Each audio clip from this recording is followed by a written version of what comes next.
हमारे पुत्र को देखो, मुझे तो भाई लग रहा है कि ये जीवित भी हो पाएंगे या नहीं। दीदी,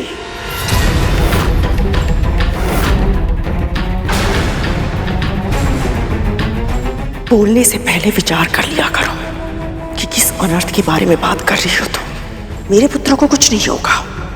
स्वामी ने इनके जीवन के लिए जीवित पुत्री का व्रत का उपाय बताया है, और तुम भी अच्छे से जानती हो कि उनके वचन कभी असत्य नहीं होते हैं। कदर, तुम सही कह रही हो, पर मेरी बहन ये व्रत बहुत कठिन है। कहीं भूल से भी कोई भूल हो गई तो? नहीं होगी। हम दोनों व्रत के सभी नियमों का पालन करेंगे। हम दोनों? तू ये व्रत क्यों करेगी?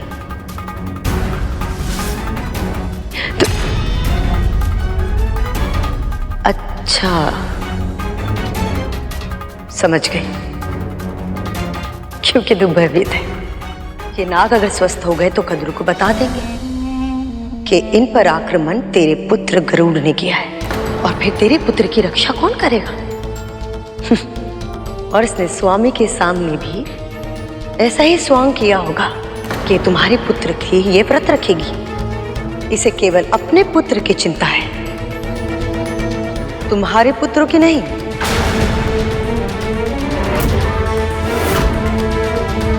परंतु दीदी माँ, गरुड़,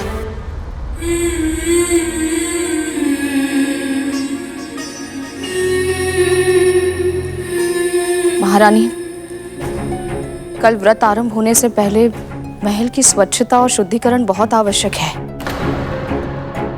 भूल से भी यदि कोई अपवित्र वस्तु महल में रह गई तो व्रत भंग हो जाएगा।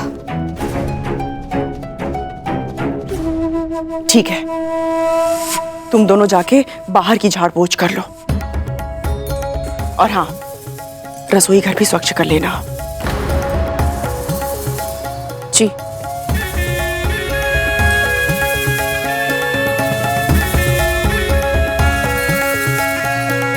और सुनो,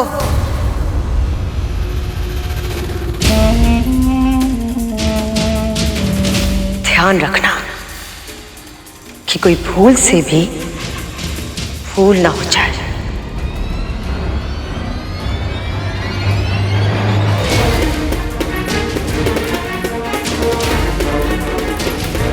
मुझे लगता तो नहीं था, सच में तुम्हारा हृदय कितना कोमल है। उस दिन तुमने मेरे पुत्र महाराज बलि से गरुड़ की रक्षा की, और आज कद्रू,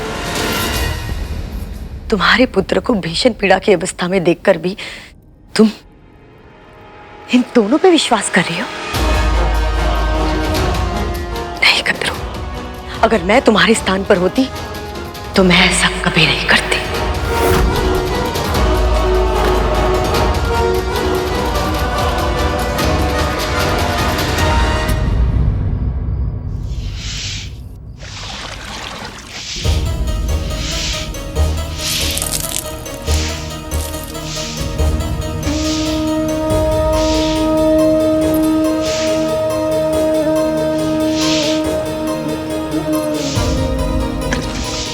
लाइए माँ, मुझे दीजिए।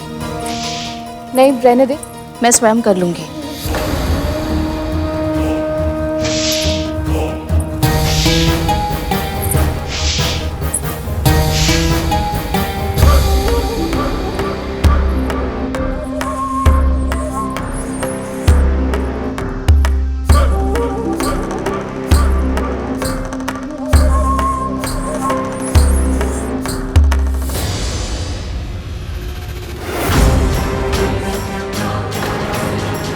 शनिदेव का प्रसाद काला हो गया।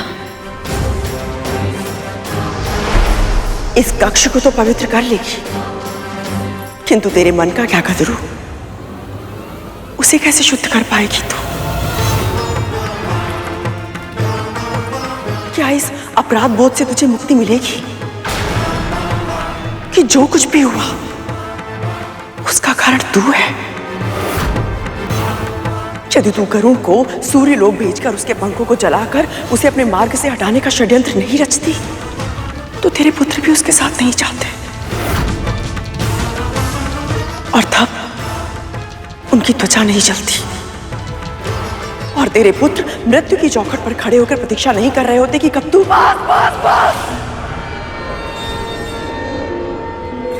कुछ मत कह, मत बोल।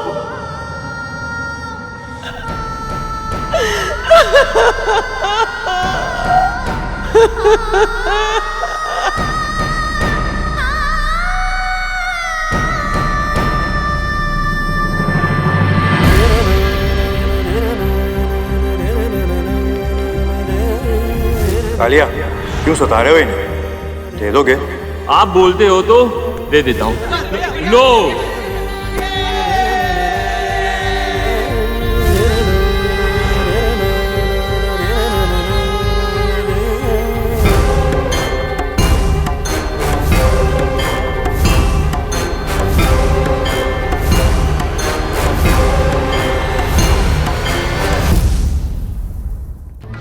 राहु, मुझे मुर्गी चाहिए।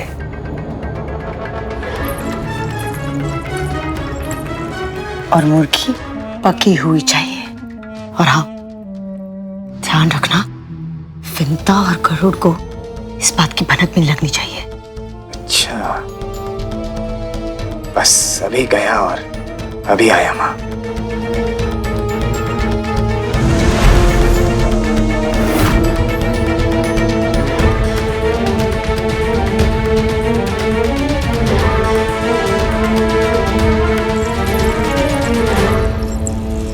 तुम दोनों ने आंगन स्वच्छ कर दिया?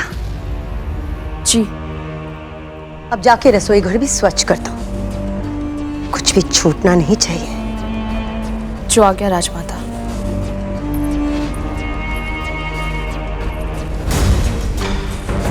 वैसे तुम्हारे रसोई घर को स्वच्छ करने का कोई अर्थ नहीं होगा, क्योंकि तुम्हारे उस स्थान को अशुद्ध करने की योजना मैं पहले ही बना चुकी हूँ।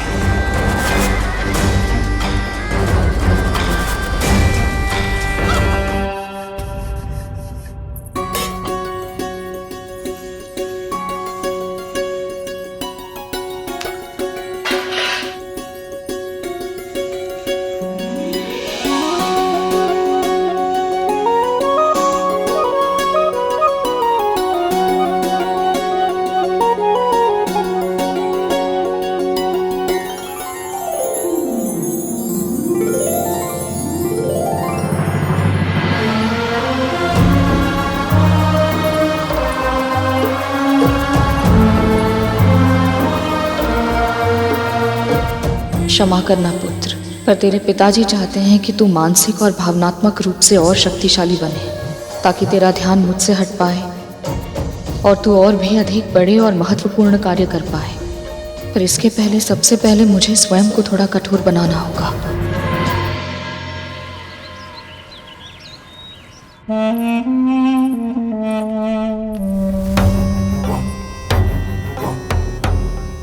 बहुत बढ़िया, अब इसे वहां पे रख दो।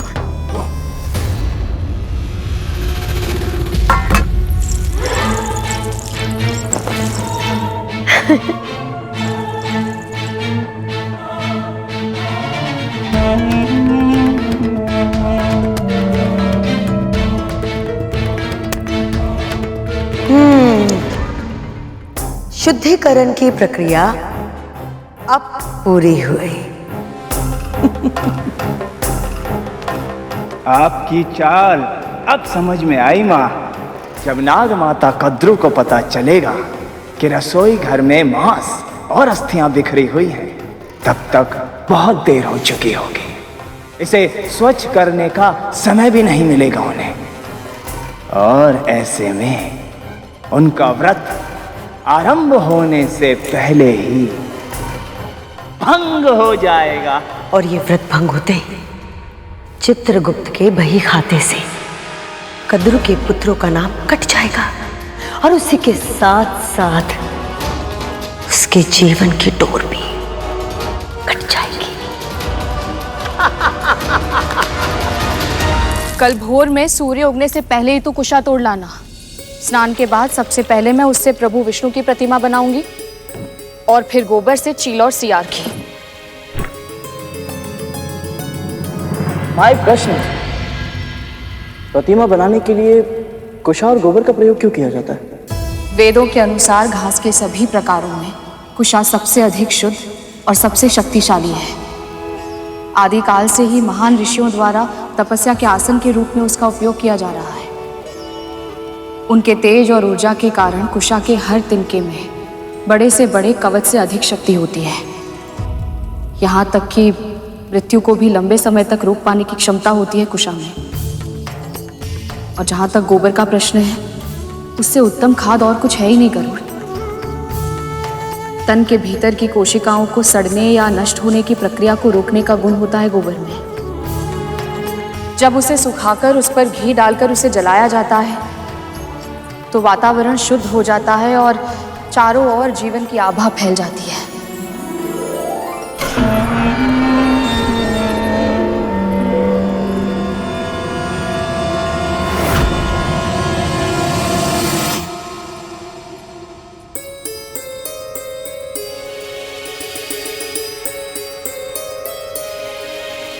तूने कुछ खाया है क्या? नहीं माँ। हाँ, ये सूर्यदेव ने जो शहद दिया था बस उसी का सेवन किया माँ। तो फिर ये मांस की दुर्गंध कैसी है? कहाँ से आ रही है? हाँ माँ, ये गंध तो मांस की है, परंतु हम तो पूरे महल की झाड़ पोंछ कर चुके हैं। पर कार्य समाप्त नहीं हुआ।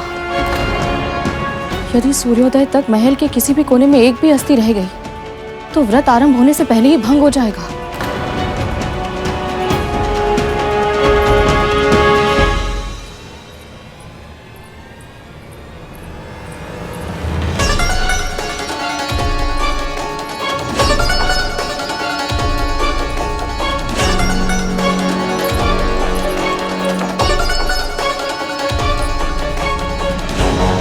ये माँ पुत्र की ना कुछ अधिक ही निर्भर है। इससे पहले कि ये मेरी चाल व्यर्थ कर दे, मुझे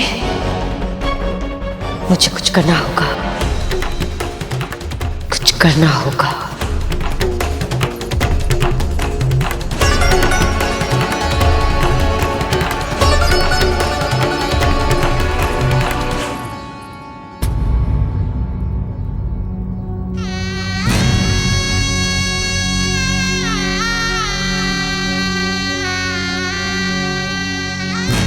देखिए माँ, हम आपके लिए क्या लाए हैं। दुनिया के सबसे अनोखे, दुर्लभ और मूल्यवान रत्न। परसों जब व्रत समाप्त होगा मैं इसे ही पहनूंगी, ताकि जब मेरे पुत्र स्वस्थ होकर लंबी निद्रा से जागे तो अपने दिए इस उपहार को मुझे धारण किए देखकर बहुत प्रसन्न हो जाए।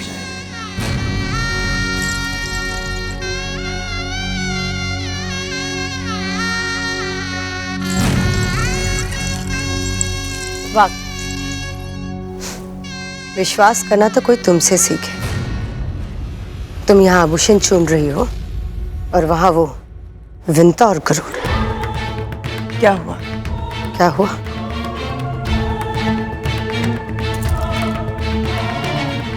तुम ना स्वयं अपनी आंखों से देखोगी तभी विश्वास करोगी। चलो मेरे साथ आओ।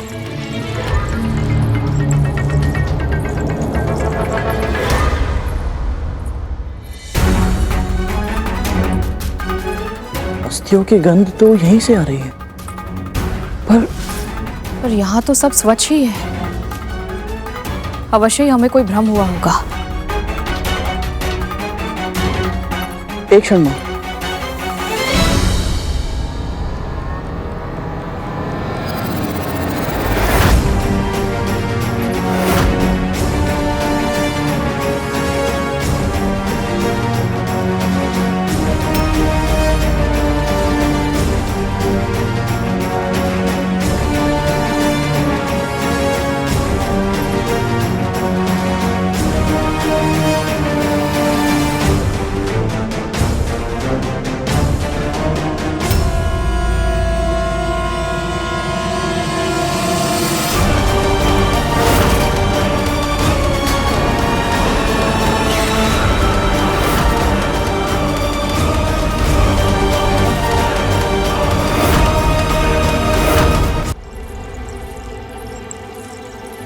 आवाज की गंध कहाँ से आ रही है?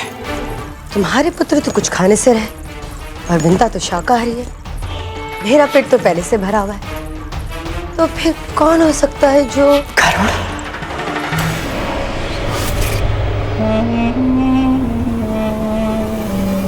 गरुड़।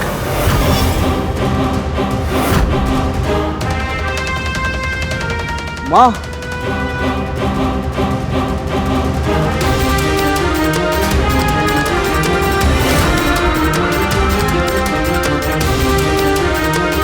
इतनी सारी अस्थियां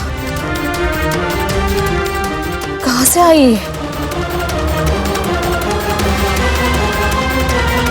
मेरे पुत्र गजासुर और सिंह मुकुंद को तो जीवित ही निकल गया था। स्वयं विचार करो कद्रू, इस पक्षी के लिए व्रत करना, भूखे रहना संभव है?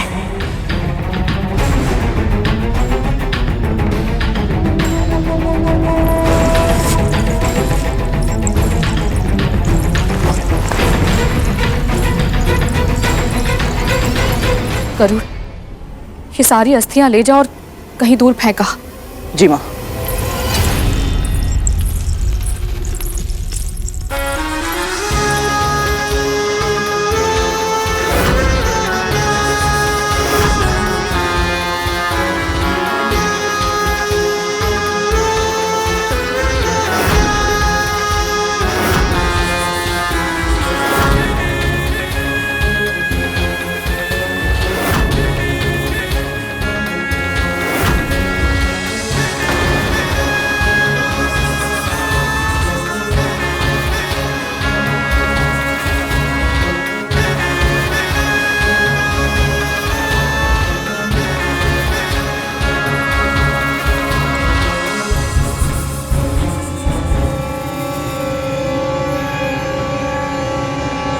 पेट की अग्नि इतनी तीव्र है कि सूर्य की अग्नि में जल रहे मेरे पुत्रों की पीड़ा भी भूल गया तू। इस स्थिति में तुझे भूख भी कैसे लग सकती है? नहीं महारानी, इनका सेवन मैंने नहीं किया है। तूने नहीं किया तो कि मैंने किया है।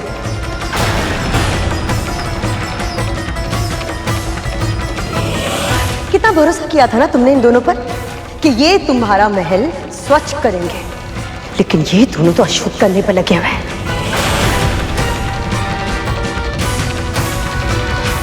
ताकि तुम्हारा व्रत सफल ना हो और इन दोनों को तुमसे प्रतिशोध लेने का मौका मिल जाए, है ना? असत्य कहकर आप इस महल का अपवित्र कर रही है दीदी माँ।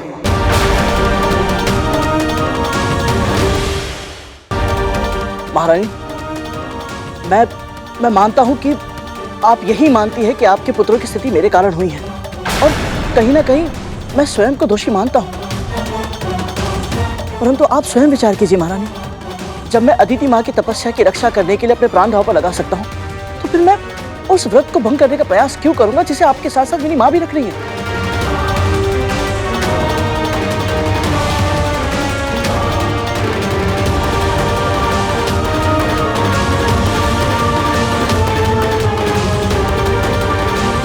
ये सब तो बस करूं, अब और कुछ नहीं कहेगा तू।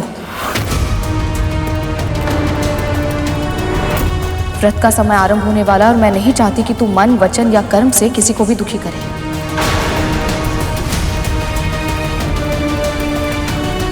परंतु स्मरण है ना, व्रत में जितना महत्व स्थान शुद्धि का है, उतना ही तन और मन का शुद्ध होना आवश्यक है।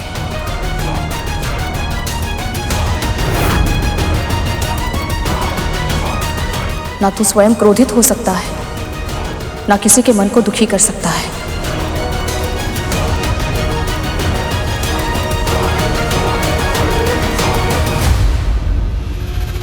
इस स्थान को फिर से स्वच्छ कर लो। और हाँ, गंगा जल छिड़क देना। यदि भूल से भी कोई अशुद्धि हो गई हो तो वो पवित्र हो जाए।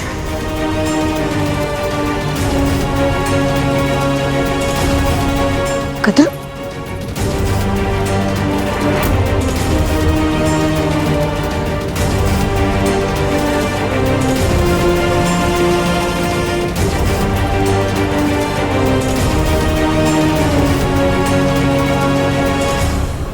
ये सब अवश्य ही दीदी माँ का षड्यंत्र है, किंतु क्या माँ को मेरी बात पर विश्वास होगा कि उनकी स्वयं की बहन इतना घिनौना कार्य कर सकती है?